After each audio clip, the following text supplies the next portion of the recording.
রাজধানীর new market এলাকায় আজ বেলা 2টা বাজে ঘটে গডজিলার আগমন।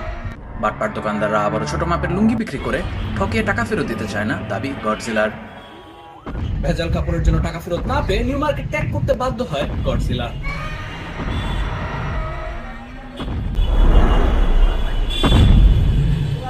এদিকে গডজিলার কারণে রাস্তায় যানজট কমছে জানিয়েছেন সাধারণ জনগণ।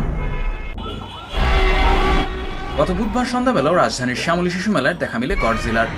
নিজ মাপের কোনো আকর্ষণ না পেয়ে শ্যামলী শিশু মেলা ভাঙচুর করে গডজিলা।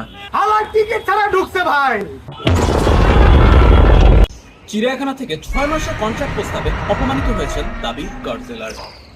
বর্তমানে মিরপুরে বাংলাদেশ ইউনিভার্সিটি অফ প্রফেশনালসে বিবিএ মার্কেটিং পড়ছে গডজিলা।